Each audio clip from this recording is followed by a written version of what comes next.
उत्तर प्रदेश की आईएफएस अधिकारी पर्यावरण प्रभाव प्राधिकरण में अध्यक्ष के पद पर तैनात हुई हैं। हालांकि उत्तर प्रदेश में प्रधान मुख्य वन संरक्षक के पद पर तैनात थी। उसके अलावा विभागाध्यक्ष का पद भी उनके पास था। अभी 3 दिन पहले ही उनका रिटायरमेंट हुआ है। रिटायरमेंट से 2 दिन पहले उन्होंने 100 वन अधिकारियों के तबादले कर दिए थे, जिसमें बड़े पैमाने पर रेंजरों के तबादले थे। चूंकि शासन स्तर से रोक लगाई गई थी, रोक के बावजूद बिना शासन को जानकारी दिए ममता संजीव दुबे ने बड़े पैमाने पर तबादले किए थे, जिसके बाद शासन ने सख्त रुख अपनाते हुए पूरे तबादलों को निरस्त कर दिया था। हालांकि उत्तर प्रदेश के अपर मुख्य सचिव वन मनोज सिंह ने इन तबादलों की जांच के भी आदेश दिए थे। हालांकि वो अब सेवानिवृत्त हो चुकी हैं, लेकिन सेवानिवृत्त होने के बाद केंद्रीय पर्यावरण प्रभाव प्राधिकरण में अध्यक्ष के पद पर तैनाती कहीं न कहीं काफी कुछ बताती है। हालांकि उत्तर प्रदेश सरकार की तरफ से यह कहा जा रहा है कि यह संस्तुति पहले ही शासन ने भेज दी थी, जिस वजह से उनकी तैनाती की गई है। चूंकि लगातार उनके किए गए तबादलों की जांच भी चल रही है, जिसका 1 सप्ताह भी अभी नहीं बीता है। अब देखना यह है कि जांच को लेकर किस तरीके से चीजें आगे बढ़ती हैं। उत्तर प्रदेश में पर्यटन विभाग के द्वारा कराए जा रहे कामों की अब थर्ड पार्टी जांच होगी। आपको बता दें कि उत्तर प्रदेश के 75 जिलों में इस समय पर्यटन विभाग काम करा रहा है। ऐसे में उनकी गुणवत्ता की जांच होगी, पारदर्शिता की जांच होगी। ये जांच जो है आईआईटी रुड़की के साथ साथ क्यूसीआई करेगा। निश्चित तौर पर अगर ये गुणवत्ता सही पाई जाएगी, इसके साथ ही पारदर्शी तरीके से काम हो रहा होगा, इसी के आधार पर जो जिम्मेदार कंपनी होगी, एजेंसी होगी, उसका भुगतान होगा। निश्चित तौर पर ऐसी अगर पारदर्शिता आती है तो निश्चित तौर पर तमाम अन्य विभाग भी इसको अपना सकते हैं। 69,000 सहायक भर्ती मामले की सुनवाई आज लखनऊ कोर्ट की डबल बेंच करेगा। यानी साफ है, जिस तरीके से अभ्यर्थियों ने लगातार अपनी मांगों को लेकर के कई महीनों तक जो है धरना प्रदर्शन करते रहे। बताया जाता है कि जिस तरीके से 19,000 अभ्यर्थियों ने जिस तरीके से ओबीसी आरक्षण को लेकर के बाद सामने निकल के आए थे, लेकिन 4 महीने बीत जाने के बाद भी कोर्ट में अब तक हलफनामा नहीं दाखिल किया गया था, जिसके बाद से अभ्यर्थियों के पक्ष में फैसला आता है या नहीं आता है। यानी कि साफ है कि आज की सुनवाई जो होगी वो काफी महत्वपूर्ण सुनवाई होगी, जिसके बाद से अभ्यर्थियों के चेहरे या खिलेंगे या फिर से एक बार मायूस होंगे। संसद के मानसून सत्र का आज 11वां दिन है और लगातार मणिपुर मामले पर विपक्ष चाहता है कि सरकार चर्चा करे और एक भी दिन सुचारू रूप से सदन की कार्यवाही नहीं चल पाई है। आज प्रधानमंत्री नरेंद्र मोदी ने भी अपने तमाम वरिष्ठ मंत्रियों के साथ उन्होंने मुलाकात की, बातचीत की, चर्चा की कि किस तरीके से विपक्ष को खासतौर पे जवाब दिया जा सके। इसके साथ ही अगर हम बात करें तो लगातार विपक्ष यही कह रहा है कि चाहे मणिपुर मामला हो या जो दिल्ली सेवा बिल सरकार लेकर आ रही है, उसको लेकर सरकार चर्चा करे। हालांकि सरकार की ओर से कहा जा रहा है कि मणिपुर मामला बेहद ही संवेदनशील है, सरकार चर्चा चाहती है, सरकार जवाब देने के लिए तैयार है, लेकिन विपक्षी जो सांसद हैं वो शांतिपूर्ण तरीके से सवाल पूछे।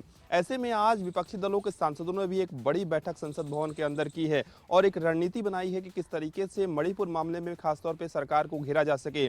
इस पूरे सदन के सत्र की अगर हम बात करें तो करीब 31 ऐसे महत्वपूर्ण बिल है जो कहीं ना कहीं सरकार को पास करवाने हैं। ऐसे में सरकार के लिए एक बड़ी चुनौती है, जहाँ एक तरफ विपक्ष हंगामा कर रहा है तो दूसरी तरफ सरकार को ये महत्वपूर्ण बिल भी पेश। जहाँ सरकार महिलाओं को आत्मनिर्भर बनाने के लिए लगातार कर रही है, वहीं कैबिनेट मंत्री बेबी रानी मौर्य ने जेल बंदी महिलाओं से मुलाकात की और महिलाओं को पुरस्कार भी दिया। बताया जा रहा है जो महिला बंदी है वो वहां पर रहकर आने वाले त्योहार को लेकर जो राखी का कार्य कर रही हैं। तो तमाम ऐसी महिलाएं हैं जो आत्मनिर्भर बनकर अब आगे बढ़ रही हैं। इसको लेकर लगातार सरकार भी प्रयास कर रही है। तो निश्चित तौर से कह सकते हैं कि सरकार की मुहिम लगातार सफल होती जा रही है। तमाम महिलाएं अपने आप को आत्मनिर्भर बनती हुई दिखाई दे रही हैं। ये तस्वीर आगरा के जिला कारागार की थी, जहां पर आने वाले त्यौहार को लेकर महिला बंदी लगातार राखी के त्यौहार पर राखी बनाने का कार्य कर रही हैं। निश्चित तौर से कह सकते हैं कि जो महिलाएं बंदी हैं वो आत्मनिर्भर बनती हुई दिखाई दे रही हैं। एक बार फिर अमेरिका में भारत का डंका बजता हुआ साफ दिख रहा है। आपको बता दें कि जनपद बुलंदशहर के मूल निवासी डॉक्टर हर्षवर्धन ने राष्ट्रपति उम्मीदवार के लिए नामांकन किया है। सीधी टक्कर ट्रंप से बताई जा रही है। कम्युनिटी पार्टी से उन्होंने आवेदन किया है। ये जनपद बुलंदशहर के रहने वाले हैं। स्याना तहसील का उनका क्षेत्र में गांव पड़ता है सौंदर्य झाएँ। जिस तरीके की उन्होंने आवेदन किया तो पूरे गाँव में खुशी की लहर है और मिठाई बाँट कर खुशी बताई गई है। हालाँकि आपको बता दें कि पूरा मामले की बात करें, उनका परिवार एक राजनीतिक परिवार रहा है, विरासत में राजनीतिक मिली है।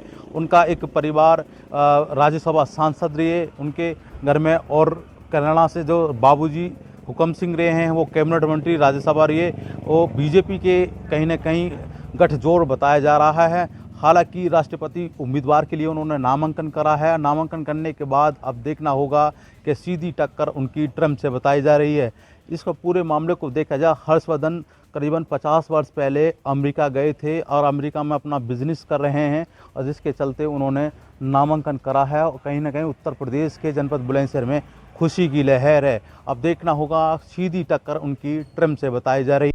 उत्तर प्रदेश के मुख्यमंत्री योगी आदित्यनाथ ने जीरो टॉलरेंस की नीति के तहत काम करने के जो निर्देश दिए थे, उस पर कहीं ना कहीं रायबरेली में बैठे आला अधिकारी उस पर पलीता लगाते हुए जरूर दिख रहे हैं। ताज़ा मामला सलोन थाना क्षेत्र के तहसील मोड़ का है, जहां पर दुकानदार को उस समय पानी न देना भारी पड़ गया। जब एसडीएम का ड्राइवर वहां पर पानी लेने पहुंचा और दुकानदार के न होने पर वहां पर मौजूद नौकर ने उनसे पैसा मांग लिया। इस पर झल्ला एसडीएम साहब ने कार्रवाई करते हुए दुकान पर कार्रवाई की और अतिक्रमण तहत दिखाते हुए पहले उसके नाले की स्लैब को तोड़ डाला, फिर उसका रखा हुआ सारा सामान, चाहे वो कोल्ड ड्रिंक हो चाहे अन्य सामान हो, सारा सामान उठा ले गए। आनंद फानंद में जब दुकानदार की वाइफ जब बेहोश हो जाती है तो कहीं ना कहीं प्रशासन के हाथ पांव फूल जाते हैं और प्रशासन वहां से रफू चक्कर हो जाता है। पूरे मामले पर दुकानदार ने एसडीएम और एसडीएम के ड्राइवर पर आरोप लगाते हुए न्याय की गुहार लगाई है। फिलहाल अब देखना ये होगा कि इस पर जिला अधिकारी कितना गंभीर होती हैं और क्या कार्रवाई करती हैं, ये आने वाला समय तय करेगा। उत्तर प्रदेश के मुख्यमंत्री योगी आदित्यनाथ ने हेड कांस्टेबल ने खुद को गोली मार के घायल कर लिया। आपको बता दें पूरा मामला जनपद बरेली के थाना साई क्षेत्र की दुर्गा चौकी का है, जहां पर हेड कांस्टेबल ने खुद को गोली मारकर इसलिए घायल कर लिया। उसका आरोप है चौकी में तैनात चौकी इंचार्ज व सिपाही के द्वारा उसे अपमानित व प्रताड़ित किया जाता था। साथ ही उसने गोली मारने से पहले उसने एक अपना पत्र लिखकर कुछ मित्रों को व्हाट्सएप पे वायरल भी कर दिया था। उसने साफ तौर पर चौकी इंचार्ज व तैनात सिपाही के ऊपर गंभीर आरोप लगाए हैं। फिलहाल आनंद फानंद में परिजनों ने उसे निजी अस्पताल में भर्ती कराया था। हालत गंभीर होने पर उसे मेरठ रेफर कर दिया गया है। फिलहाल पुलिस पूरे मामले की गहनता से जांच कर रही है। पत्रकारिता इस समाज का एक अपने आप में अभिन्न अंग है। लगातार अपराधों पर शिकंजा कसने के लिए, उनको उजागर करने के लिए पत्रकारिता का क्षेत्र, इसीलिए इसको चौथा स्तंभ कहा गया है। वहीं जिस तरह से पत्रकारों का उत्पीड़न हो रहा है, उनको समस्याएं खड़ी हो रही हैं, जिसको देखते हुए यहाँ एपजा एसोसिएशन के जो कोऑर्डिनेटर हैं अनुराग मिश्रा सारथी, वो जनपद पीलीभीत पहुंचे। वहीं जनपद पीलीभीत पहुंच करके वहां के पत्रकारों से उन्होंने मीटिंग की। वहीं उसके बाद वो बीसलपुर तहसील पहुंचे, जहां पत्रकारों पर हो रहे उत्पीड़न को लेकर के उन्होंने चर्चा की।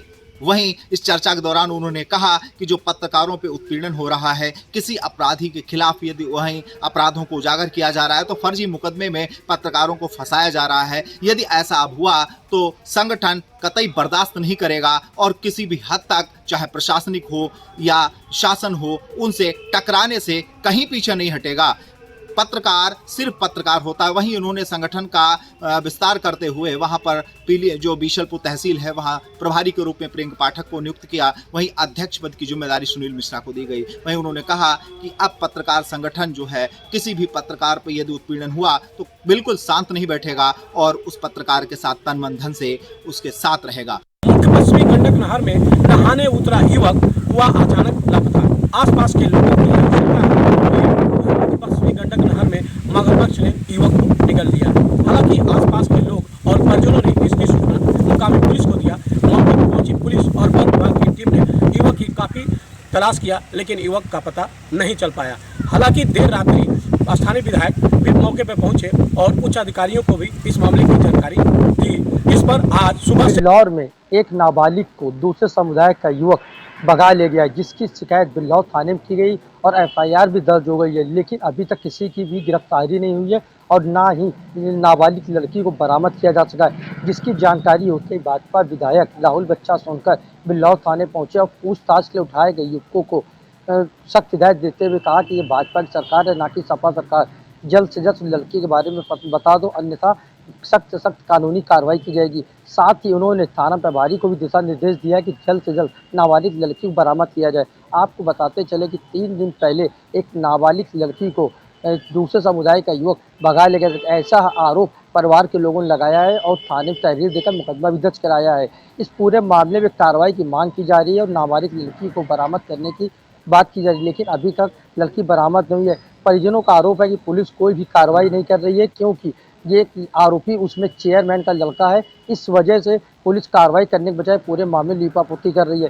हालांकि इस पूरे मामले को लेकर बिल्हौर विधानसभा से विधायक राहुल बच्चा सोनकर ने सख्त से सख्त कार्रवाई के आदेश दिए और जल्द से जल्द नाबालिग लड़की को बरामद करने के लिए भी कहा है, जिससे कि जो भी दबंग है जो इस तरह की हरकत करे उन पर कानूनी कार्रवाई हो सके। साथ ही उन्होंने यह भी चेताया कि भाजपा सरकार है, कड़ी से कड़ी कार्रवाई की जाएगी, अन्यथा लापरवाही बरतने वालों पर भी कानूनी कार्रवाई करवाई जाएगी। भले ही आबकारी विभाग ने सील बंद पवा और क्वार्टर बेचने का लाइसेंस शराब विक्रेताओं को जारी किया हो, लेकिन जिस तरीके से ये वीडियो वायरल हो रहा है, कहीं न कहीं आबकारी विभाग पर सवाल जरूर खड़े हो रहे हैं। मामला टडियावा थाना क्षेत्र का है, जहां पर शराब की दुकान में पवा और क्वार्टर के सील तोड़कर शराब ग्लास में 100 ग्राम बेची जा रही है, जिसका वीडियो तेजी से वायरल हो रहा है और जिम्मेदारों पर सवाल जरूर खड़ा कर रहा है, क्योंकि हरदोई जनपद के ही मंत्री नितिन अग्रवाल आबकारी विभाग के मंत्री हैं और वहां पर ऐसा होना कहीं न कहीं सवाल जरूर खड़ा कर रहा है।